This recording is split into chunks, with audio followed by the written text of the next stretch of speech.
मैं ये कभी नहीं कहता कि अमेरिका ईरान के मुकाबले ज्यादा ताकतवर नहीं है। ईरान के मुकाबले अमेरिका के पास हथियार, संसाधन और ये बात सच है कि अर्थव्यवस्था के लिहाज से अमेरिका ईरान से कई गुना ज्यादा आगे है। लेकिन ये बात भी सच है कि हर जगह की परिस्थिति अलग होती है। हर एक देश वेनेजुएला नहीं होता, हर एक देश इराक जैसी स्थिति में नहीं होता। इसीलिए मैंने कहा है कि ईरान के साथ जब आपने संघर्ष शुरू किया, आप भौगोलिक स्थिति समझ ही नहीं पाए।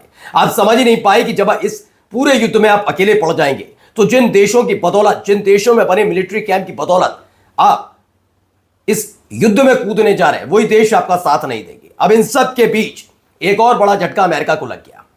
फिर यह समझ लीजिए, क्या यह युद्ध सिर्फ ईरान के तेल पर कब्जे को लेकर है? क्या यह युद्ध सिर्फ ईरान में तख्ता पलट को लेकर है? जी हां, वो तो है ही, लेकिन इससे बड़ी बात यह भी है कि ईरान पर अपनी ताकत दिखाकर अमेरिका पूरी दुनिया में अपनी दादागिरी का नया मानक स्थापित करना चाहता है। और इस युद्ध से तय होगा कि आने वाले वक्त में अमेरिका को झटका लगेगा या पैसों की बारिश होगी, क्योंकि अमेरिका दुनिया का सबसे बड़ा हथियार निर्यातक देश है। वो युद्ध भड़काता है, युद्ध के बाद अपने हथियार बेचता है, लेकिन क्या ऐसे देश से कोई हथियार खरीदेगा जिसके महंगे भी हथियार होते हैं और काम नहीं आते? क्यों कह रहा हूं, दिखाऊंगा। एक और बड़ा झटका लगता है, और झटका भी इस लिहाज से और बड़ा है क्योंकि कल तक आपने देखा होगा मुसलमानों में अमूमन आपने सुना होगा शिया और सुन्नी, लेकिन शिया और सुन्नी दोनों एकजुट होकर अब अमेरिका के खिलाफ सड़क पर उतर आए हैं। और ये कोई ईरान इराक में नहीं हुआ है, वहां हुआ है जहां मिलिट्री बेस बना हुआ है अमेरिका का, नेवल बेस बना हुआ है अमेरिका का, और अब उनके खिलाफ आवाज बुलंद की है। तो हंगामा तो अमेरिका में भी मचा हुआ है ट्रंप के खिलाफ। और यमन यानी हूती लड़ाकों ने क्या नया झटका दिया इजराइल को, वो भी दिखाता हूं। नमस्कार, मैं हूं प्राज्वल गौतम और आप देख रहे हैं न्यूज सर्किल। सबसे पहले ये खबर निकल कर आई, देखिए ये एक बड़ी खबर, अटैक के वीडियो देखिए। इसमें आपको एक प्लेन नजर आ रहा होगा, है ना? ये प्लेन उड़ता हुआ, प्लेन नहीं है ये, दरअसल क्या है बताता हूं, प्लेन टाइप। और देखिए अचानक से अटैक होता है इस पर। इसकी दो वीडियो एक ही में बताई दिखाई गई हैं कि कैसे ये अटैक हुआ था। मिसाइल उड़ती हुई जा रही थी और उसको मार गिराया गया। दरअसल ये वीडियो निकलकर सामने आई है कि इसमें दावा है कि ईरान का जो वायु रक्षा प्रणाली यानी एयर डिफेंस सिस्टम है, उसने ईरान के शिराज के ऊपर एक USAF MQ-9A रीपर ड्रोन को मार गिराया। अब ये MQ-9A रीपर ड्रोन क्या है, पहले से आप समझ भी लीजिए। दरअसल MQ-9 रीपर ड्रोन को बहुत शक्तिशाली, बहुत ताकतवर बताकर महंगे दामों पर अमेरिका ने कई देशों को बेचा भी है। इन्हीं ड्रोन्स के जरिए वो ताकत दिखाता रहा, जेट्स की ताकत, मिसाइल की ताकत, एयर डिफेंस सिस्टम की ताकत। ये बताता रहा कि मेरा एयर डिफेंस सिस्टम जैसा कोई नहीं है किसी के पास। अब हालत खराब है। MQ-9 रीपर जो ड्रोन है और एक ईरान का शाही ड्रोन, कई बार मैंने उसका जिक्र भी किया, दोनों के मुकाबले देखूं तो 4 गुना महंगा MQ-9 रीपर है, जबकि 35 लाख रुपए में बनकर तैयार होता है शाही ड्रोन। शाही ड्रोन ने अपनी ताकत यूक्रेन पर भी दिखाई थी और यहां पर भी दिखा रहा है। ईरान इजराइल में मिलिट्री बेस पर जो अमेरिका के हमले हो रहे हैं, वहीं MQ-9 रीपर ड्रोन लगातार मार गिरा। ऐसा नहीं कि शाही ड्रोन नहीं गिराया गया, लेकिन उस तादाद में नहीं जितने इसके अब तक MQ-9 रीपर ड्रोन मार गिराए गए। दावा यह है कि अभी तक 90 से ज्यादा MQ-9 रीपर ड्रोन मार गिराए गए और हर एक रीपर ड्रोन की कीमत इतनी है कि टैक्स पेयर का पैसा, अमेरिका के टैक्स पेयर का पैसा फिजूल के छिड़े हुई जंग में लुटाया जा रहा है। अब आप देखिए, पहले ये वीडियो देखिए, भारी तादाद में लोग जुटते हैं।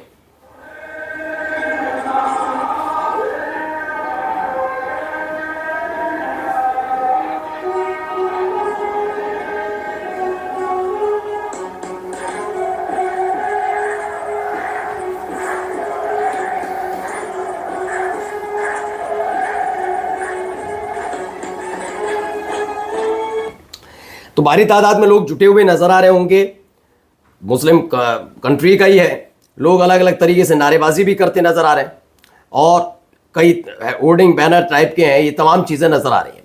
दरअसल ये तस्वीर निकली है इस बार बहरीन से। इसमें जो दावा है ये नया दावा नहीं है, लेकिन इससे पहले भी ऐसा हो चुका, लेकिन इसको पढ़ना चाहिए। दरअसल आपको मैं बार बार बताता हूं कि ईरान स्ट्रेट ऑफ हॉर्मुज पर है। पूरा स्ट्रेट ऑफ हॉर्मुज के एक तरफ देखेंगे तो ईरान है और दूसरी तरफ कतर और बहरीन जैसे देश हैं। बहरीन में इसीलिए खास तौर पर उसने नेवल बेस बना रखा था अमेरिका ने। जब ईरान पर हमला हुआ तो सबसे पहले बहरीन के इसी 5th फ्लीट नेवल वाला जो है, नेवी का जो अड्डा है अमेरिका का, उसको अटैक किया था। बहरीन पर लगातार हो रहे हमलों के बीच अब तक बहरीन की तरफ से एक भी हमला ईरान पर नहीं किया गया। उल्टा अब बहरीन की जनता, चाहे वो शिया हो या सुन्नी, सब एकजुट होकर बहरीन की सरकार पर दबाव बना रहे हैं कि अमेरिका के गलतियों की खामियाजा, उसके कुकर्मों की सजा हम क्यों भुगतें? शिया सुन्नी एक हुए, शिया और सुन्नी अपने पुराने मतभेद बुलाकर विदेशी हस्तक्षेप के खिलाफ एकजुट हो गए। ये बहरीन में एक ऐसी तस्वीर उभर रही है जिसकी किसी ने कल्पना नहीं की थी। लेकिन मेरा मानना है कि इससे पहले अगर आपको जानना है तो 7 अक्टूबर 2023 को जब हमास ने पहला अटैक इजराइल पर किया था और इजराइल ने अमेरिका की मदद से गजा पर अटैक करना शुरू किया था, तो ये हिजबुल्लाह ही था जिसने शिया और सुन्नी के बीच की जो खाई कही है, लकीर कही है, उसे मिटाकर गजा के समर्थन में उतरकर, फिलिस्तीनियों के समर्थन में उतरकर इजराइल पर अटैक किए थे। तो ये पहले भी हो चुका है, लेकिन इस बार चूंकि अमेरिका इसमें सीधे तौर पर इन्वॉल्व है तो ये बुरी खबर अमेरिका के लिए ज्यादा है। अब दिखाते हैं एक और प्रोटेस्ट भी हो रहा है, वो प्रोटेस्ट भी देख लीजिए। ये प्रोटेस्ट की बेतहाशा लोग आपको नजर आ रहे होंगे, हर तरफ भीड़ ही भीड़ नजर आ रही होगी, है भी भाई, ऐसे हालात वहां पर बने हुए भी हैं। और इन सब के बीच दावा क्या है? दावा भाई ये है कि अमेरिका की सड़कों पर एक बार फिर गुस्सा दिखा है, लेकिन मामला थोड़ा बड़ा है। नो किंग प्रोटेस्ट के तहत 28 और 29 मार्च को देश के करीब 3 शहरों में लोग सड़कों पर उतरा। 3000 शहरों में, माफी चाहूंगा। अनुमान है कि एक ही दिन में करीब 70 लाख लोगों ने हिस्सा लिया।